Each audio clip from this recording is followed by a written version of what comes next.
Bonjour à tous, j'espère que tout le monde va bien. On se retrouve le 23 janvier pour une nouvelle analyse de Bitcoin ainsi que les altcoins intéressants. Aujourd'hui, il y a beaucoup d'altcoins qui ont bien performé et voilà, on va voir sur lesquels on va pouvoir se positionner aujourd'hui. Donc, on peut directement voir sur la heatmap. Donc, Bitcoin a plus de 0,79%, donc voilà, 0,8%. ETH à 0,22%. Il y a quelques secondes, là, il était à 0,4, donc voilà, ça va très vite. Donc, un Ethereum positif, mais voilà, de justesse, et BTC 0,7%. Voilà, c'est pas énorme non plus. Et il y a pas mal de cryptos par contre qui ont vraiment bien pété, on peut le voir ici, beaucoup quand même de cryptos dans le vert, rares sont celles dans le rouge aujourd'hui, on peut directement le voir sur CoinMarketCap, voilà, ça résume très bien ce que je suis en train de dire, on voit AXS à plus de 40%, presque 39,5%, on a GMT qui a super bien performé à plus de 26%, on a Cielo à plus de 17%, voilà, énormément de cryptos qui ont super bien performé, on peut le voir, elles sont nombreuses, et la plus grosse perce pour Kava donc à 4%. Kava qui avait super bien performé. Donc voilà, on va voir sur lesquels on va pas se positionner aujourd'hui. Maintenant sur Coin Analyse pour voir les moyennes mobiles simples exponentielles de Bitcoin. Donc on est bullish quasiment sur tout, de 5 minutes à un jour et de 10 à 200 sur les moyennes mobiles simples et les moyennes mobiles exponentielles. On peut voir que là en 5 minutes, sur les moyennes mobiles simples exponentielles 10 et moyennes mobiles simples exponentielles de 20, donc 10 et 20 en 5 minutes, on est bearish. On est passé en bearish là et également en 15 minutes sur les moyennes mobiles simples 200. Donc voilà, mais globalité en vue plus long terme, un jour, on est quand même bullish sur Bitcoin. Pour le Predator Thermal Vision, on est sur ETH et Bitcoin en vue un jour et 3 jours, toujours bullish, donc ça c'est vraiment top. Et après en time frame un peu plus réduite, en 2 heures, 4 heures, 12 heures, voilà, c'est un peu dans le rouge. À part pour ETH en 2 heures et 4 heures, mais voilà, en 12 heures, voilà, vous pouvez le voir ici à l'écran. Donc en gros, un jour, 3 jours, on est bullish. Et après, c'est un peu plus compliqué. Et après, pour les intérêts ouverts, et pour le Falling Rate, etc., on est vraiment neutre en fait sur tous les indicateurs, long short ratio également, sur ETH et BTC c'est pareil, on est neutre sur les 3 points. Donc c'est en vue un jour, hein. Après en vue 3 jours c'est pareil, on est neutre, c'est exactement la même chose. Pour l'analyse technique maintenant, sur TradingView de Bitcoin, on peut voir un Bitcoin. Donc toujours hein, entre le support et la résistance là, donc celle ici des 22 421 dollars et celle des 23 946 dollars. Voilà, on est toujours entre les deux, on est dans un petit range là de 3 jours et on peut le voir ici en 1 heure. Voilà le nouveau range qui s'est formé, vous pouvez le voir ici. Voilà, donc il y avait beaucoup de bougies rouges hein, sur le Predator, vous pouvez le voir ici, première bougie rouge et après ça a fait que d'empirer. Et là par contre il y a un signal d'achat sur le Predator, donc on vient d'avoir une bougie verte, donc là pour moi c'est le signal d'achat il y a quelques heures, il y a 4 heures. Donc voilà, le nuage Ishimoku en vue 1 heure, on peut voir qu'on est en train difficilement de sortir dessus, on a réussi à clôturer dessus. Donc voilà, signal d'achat sur Bitcoin en vue 1 heure. Après, si on regarde en vue day, on peut voir que là, il va vraiment falloir qu'on casse la résistance des 23 946 dollars pour être bullish et aller chercher la suivante aux 25 744 ici. Voilà, sur Bitcoin, ça va pas trop bouger. Ça fait 3 jours que ça bouge pas énormément, mais on prend quand même une belle bougie aujourd'hui. Fait une petite bougie. Voilà. Le volume baisse un peu sur Bitcoin, mais ça peut très bien revenir. Voilà. Donc, signal d'achat en vue 1 heure sur Bitcoin. Et on est vraiment toujours bullish sur le nuage Ishimoku en vue day, hein, on peut le voir. Euh, En vue weekly, on peut voir donc le range là, qui s'est installé en vue weekly. Donc voilà, pour moi, je vous ai dit les deux résistances. En fait, vous pouvez le voir, la résistance ici là, des 25 744 dollars. En fait, c'est vraiment le point de la fin de range en fait. Et voilà, il va falloir qu'on casse ce range pour vraiment partir haussier sur Bitcoin. Pour les cryptos intéressantes, on a YFI. YFI, donc on peut le voir en vue jour. Là, j'étais en vue weekly. Voilà, en vue jour, on vient de casser le range là sur YFI. Voilà, donc en vue d'ayant, ouais, c'est vraiment plutôt un signal vraiment bullish là. Il fallait vraiment qu'on casse ce point. On avait été rejeté plusieurs fois dans le passé. Voilà, là on est 100% bullish sur le Predator également. Voilà, donc là c'est vraiment to the moon, la fusée d'école pour GregFi. Sur AXS, on a cassé hier le nuage Ishimoku avec une énorme barre, on peut le voir ici de tout simplement ouais, 40%, 39-40%, donc c'est juste énorme. Donc là, par contre, donc on est sur une bougie incertaine sur le Predator. Et là, même si on est à la baisse, sur les bougies, les vraies bougies, là sur le Predator, on est à l'achat.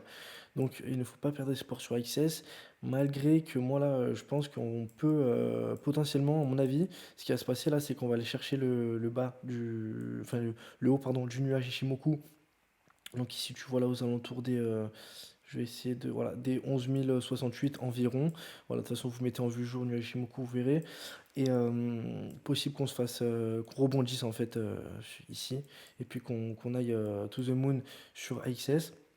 Voilà, donc c'est un peu en train de baisser en même temps, vu l'énorme bougie qu'on a pris, c'est un peu normal qu'il y ait un petit retournement. Sur CRV, on est totalement bullish, on peut voir en bougie normale, c'est juste énorme là, la montée de CRV, voilà, au maximum à 115%, c'est énorme, vraiment. Euh, donc maintenant, il va vraiment falloir, pour qu'on aille to the moon, il va vraiment falloir qu'on pète la résistance des 1.1814 $. Et après, c'est vraiment to the moon pour CRV, rien d'autre à ajouter. ICP, c'est pareil, il va vraiment falloir qu'on casse la résistance des, euh, des 5.797 $. Et puis après, c'est to the moon pour ICP, c'est pareil, le Predator, il est 100% bullish. Ça fait je ne sais pas combien de jours là qu'on est bullish sur le Predator, donc voilà.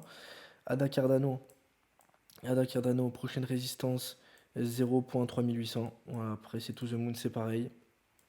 MKR. MKR, donc là c'est un peu différent. Là il va vraiment falloir qu'on clôture au-dessus du nuage.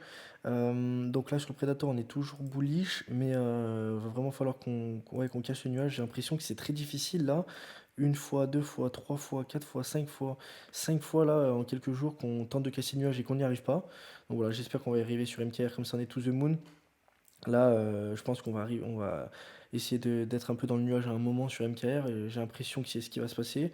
Ou alors directement un petit rebond pour pourquoi pas bah, aller to the moon hein, sur MKR. Mais là, ça me semble difficile. Les points ici ne sont jamais dépassés. Il va vraiment falloir qu'on clôture au-dessus du nuage pour avoir un signal bullish. Veracity, donc Veracity après la montée extraordinaire de ce token, là ça fait 2 jours qu'on est dans des bougies incertaines, voilà, les bougies sont quasi neutres, on prend presque pas de pourcent que ce soit la hausse soit la baisse, voilà, c'est vraiment indécision sur Veracity.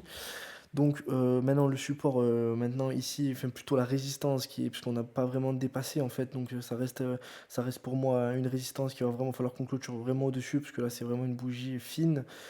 Enfin, je veux dire, la clôture au-dessus était vraiment fine. Il va vraiment falloir qu'on clôture pas mal au-dessus pour avoir un signal d'achat en vue day. Donc au 0.0067 2539. Voilà, il va falloir qu'on clôture au-dessus. Et après, on va aller chercher la prochaine, hein, je l'avais dit déjà. Donc, voilà, ouais. Donc là, ouais, ça fait 18,6% pour aller chercher la prochaine résistance ici que vous voyez. Donc voilà sur Veracity à voir. Par contre, si on clôture en vue day en dessous là, de la résistance, ça va être compliqué. Ça va être compliqué. Là, vraiment, on peut repartir très bas sur Veracity après la montée extraordinaire qu'il nous avait fait.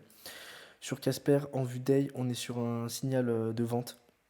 On est sur un signal de vente. Donc voilà, crypto qui peut être intéressante à short. Là, je pense qu'on va aller en vente au moins jusqu'à toucher le nuage, et après, même, on peut aller très bas. Donc voilà, Casper qui n'est plus intéressante à l'achat selon moi, mais plutôt un signal de vente là sur le orange du Predator. Là, on a pris une petite bougie aujourd'hui sur Kava.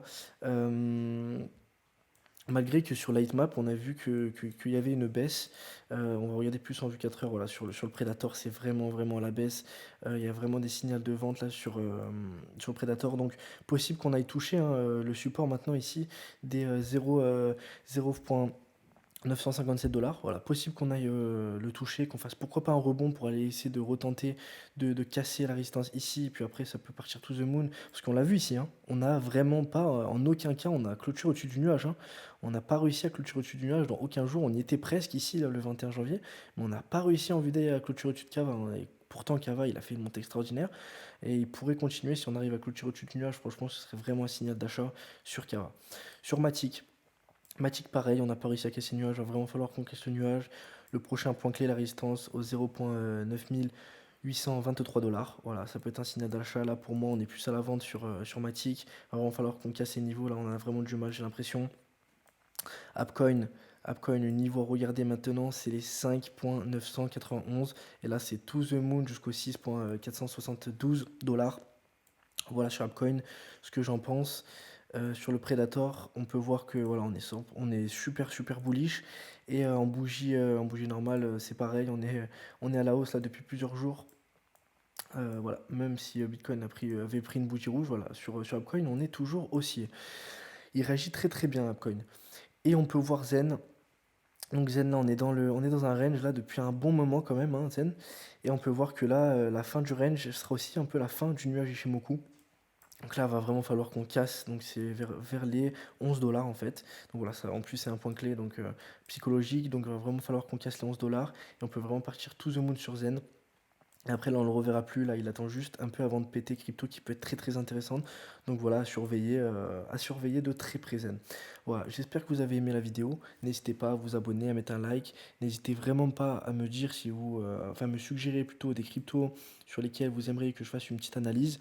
N'oubliez pas, je ne suis pas conseiller financier et on se dit à toutes pour une prochaine vidéo. Ciao ciao.